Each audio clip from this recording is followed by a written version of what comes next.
Programme का नाम लिखते हैं,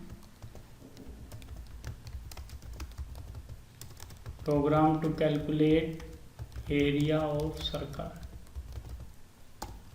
इसमें सबसे पहले हमने वही हेडर फाइल लेनी है, इंक्लूड stadio.h, और इसके बाद तुरंत बाद डिफाइन वर्ड करना है, डिफाइन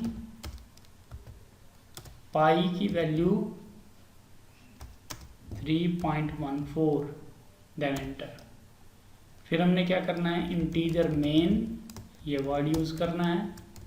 फिर हमने फ्लोट लिया, अमाउंट, एरिया, और हमने लिया रेडियस, R4 रेडियस। अब हम फर्स्ट नंबर पे लिखेंगे enter the radius value. First number पे लिखेंगे स्लैश एंड न्यू लाइन के लिए एंटर रेडियस वैल्यू। रेडियस की वैल्यू स्कैन कराएंगे, स्कैन क्योंकि फ्लोट लिया हुआ है, एंड रेडियस में R आएगा। एरिया कैसे निकलेगा, एरिया इक्वल टू पाई। पाई की वैल्यू जो हमने यहाँ फिक्स कर दिया, वेरिएबल क्या लिया उसके लिए, कांस्टेंट वेरिएबल पी आई लिया है, तो P I is a constant variable into R। Then हमने उसको प्रिंट करना है। किसको प्रिंट करना जा रहे हैं हम प्रिंट करने जा रहे हैं एरिया को, ये जो एरिया लिखा हुआ है।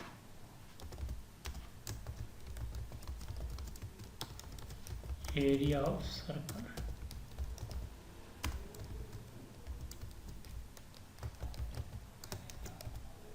अब इसको सेव करना है प्रोग्राम को। हमने कहा PR4 और इसको हमने सेव कर दिया है। अब जैसे ही हम इसको एग्जीक्यूट कंपाइल में जाएंगे, पहले कंपाइल में हमें यहाँ दिखाएगा एरर नहीं है। अब आप कंपाइल एंड रन में जाएं, आपने 7 डाला, एंटर दबाया, 153.86 इसका आंसर आ गया। कैसे? अब फ्रेंड्स मैं आपको बताने जा रहा हूँ सिंपल इंटरेस्ट कैसे निकालते हैं।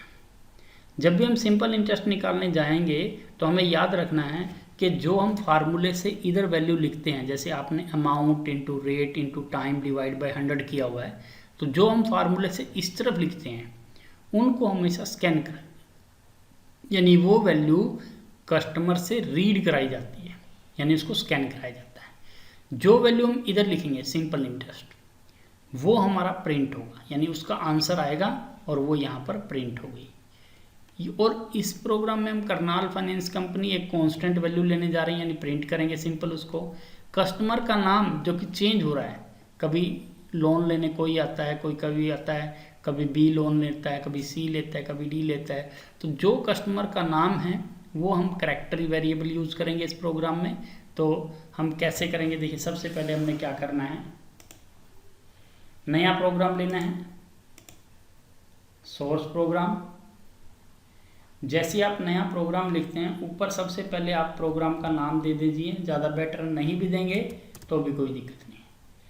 हैश लगाएं, इंक्लूड stdio.h, यानी पहली लाइन हमेशा ये होगी, दूसरी लाइन ये होगी, उसके बाद प्रोग्राम शुरू एंड प्रोग्राम क्लोज। ये 4 से 5 लाइनें तो फिक्स हो जाती हैं।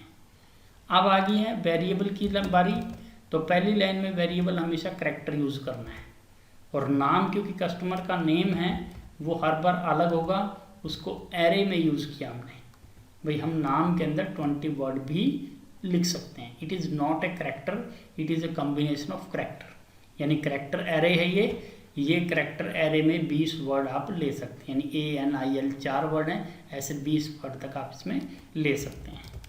दूसरे नंबर पे फ्लोट में हमने अमाउंट लिया, रेट लिया, और टाइम को हम इंटीजर के अंदर ले लेते हैं टाइम। तो यानी तीनों वेरिएबल्स का मैं यूज़ करने जा रहा हूँ, कैरेक्टर, फ्लोट और इंटीजर का। इंटीजर हमने इसलिए लिया, टाइम को हम सिंपल 1 साल 2 साल 3 साल ऐसे यूज़ करने जा रहे हैं। अब हमने यहाँ पर लिखना है printf, क्योंकि पहली लाइन में हम क्या यूज़ करने जा रहे हैं, simple Karnal finance company use करने जा रहे हैं, तो हमने कहा printf /n नई लाइन के लिए होता है, और हमने कहा करना कैपिटल लेटर में लिख देते हैं करनाल फाइनेंस कंपनी लिमिटेड। नई लाइन यहाँ /n के लिए लिया, उसको बाद ये लाइन हमने क्या करने है, करनाल फाइनेंस कंपनी लिमिटेड, और यहाँ लाइन क्लोज की, एंटर दबा दिया। फिर हमने कहा printf enter name of customer, name of customer, customer का नाम वो कंप्यूटर के अंदर स्कैन करेंगे। स्कैन करने के बाद हमने क्या करना है, %s की यूज़ करना है क्योंकि हमें नेम देना है, और यहाँ पर हम लेंगे एंड नेम। ये पूरा वेरिएबल यूज़ किया हमने, नेम लिखा तो नेम ले लिया। इसके बाद हमने कहा printf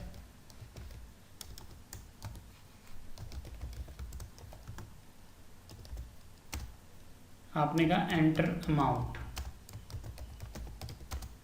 अमाउंट जो ले जा रहा है कस्टमर वो एंटर करें। इसके बाद लाइन क्लोज, स्कैन एफ, यानी ये कंप्यूटर के लिए यूज़ हो जाएगी। एफ यूज़ किया हमने,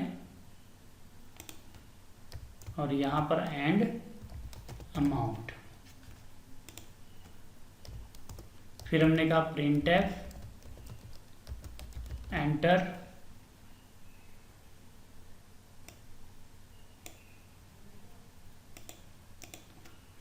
रेट,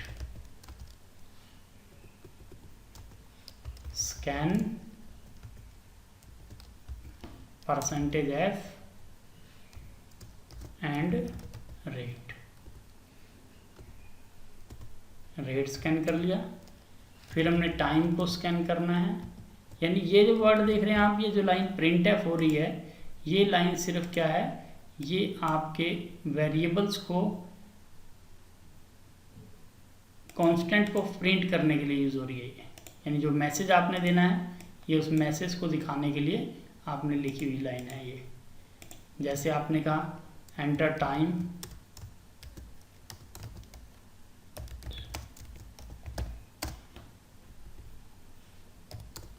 स्कैन एफ, %d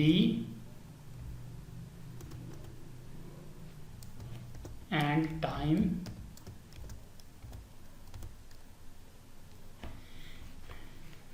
ये आ गया। इसके बाद हमने क्या करना है, फार्मूला लगाना है। फार्मूला लगाने के लिए हमने क्या वेरिएबल लिया है, वो नहीं लिया है। अब हम वेरिएबल लेने जा रहे हैं। मान लीजिए वेरिएबल नहीं लेते हैं और यूज़ कर लेते हैं तो क्या होता है, SI वेरिएबल लिया। अमाउंट के लिए हमने लिखा था amount multiply by rate multiply by time divide by 100, line close. Print किया हमने,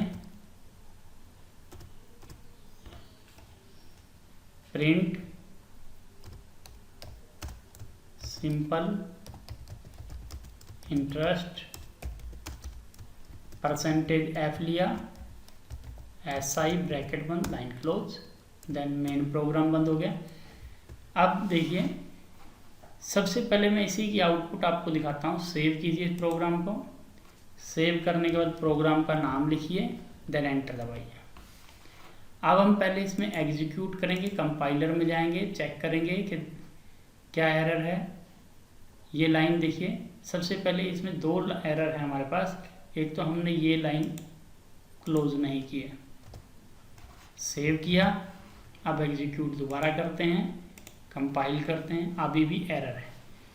अब क्या दिखा रहा है कि that was not declared in scope, यानी ये आपने SI को डिक्लेयर नहीं किया। देखिए, आप चाहे इसको इंटीजर ले लें या आप इसको फ्लोट ले लें, लेकिन इंटीजर के बजाय फ्लोट वर्ड यूज़ करना ज़्यादा बेटर है बड़ी वैल्यू के लिए। आप देखिए, आपके पास इस प्रोग्राम के अंदर कोई एरर और कोई वार्निंग नहीं है। अब जैसे आप प्रोग्राम बना देते हैं, सेव कर लिया आपने, अब प्रोग्राम को रन करना है तो रन कैसे करेंगे। रन करने के लिए एग्जीक्यूट में जाएंगे, कंपाइल एंड रन करेंगे। अब देखिए करना फाइनेंस कंपनी ऊपर लिखा गया, नेम ऑफ कस्टमर अनिल लिख दिया, अमाउंट 5000, रेट 12%, टाइम 4 साल। तो ये आपका आंसर आ गया। देखिए इनमें दोनों में स्पेस अलग आ रहा है, इसमें स्पेस अलग आ रहा है, ऐसा कारण क्या है? एक तो ये, और जैसी ये लाइन लगी हुई है, मैं चाहता हूँ एक लाइन यहाँ भी आए और एक लाइन दुकान के नाम के बीच में भी आए। तो इसके लिए हमें क्या करना है? सबसे पहले यहाँ आना है जहाँ आपको लाइन चाहिए, प्रिंटफ /n, जहाँ आपको लाइन चाहिए वहाँ डबल लाइन लगाएं, /n लाइन क्लोज। फिर जैसे बीच में करना है बीच में करें, ये सिर्फ एक फॉर्मेटिंग लुकिंग अट्रैक्ट करने के लिए है। फिर यही लाइन कॉपी की मैंने, Ctrl+C सेलेक्ट किया, Ctrl+V पेस्ट किया, सेव किया। अब यही लाइन मुझे यहाँ भी चाहिए सिंपल इंटरेस्ट से पहले, लेकिन यहाँ डबल नहीं सिंगल चाहिए, तो मैं प्रिंट करूँगा। प्रिंट करने के बाद /n नई लाइन के लिए, single line, then /n, then line close. अब आप देखेंगे इस तरह का ये फॉर्मेट हमारा आएगा, जैसा हमने फॉर्मेट बनाया है। आप देखिएगा, आपने रन में जाना है, एग्जीक्यूट, पहले कंपाइल कीजिए,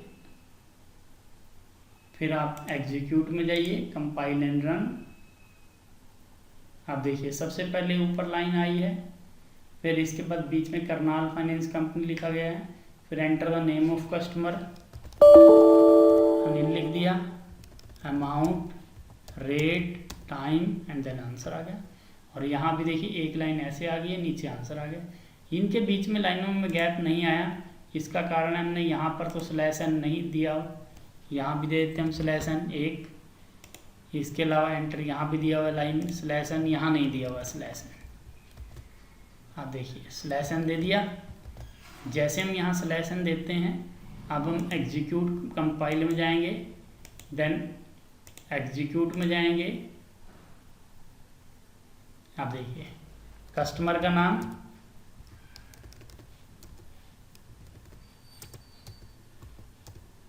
अब आपका आंसर आ गया। ये हमारा थर्ड प्रोग्राम हो गया। एक और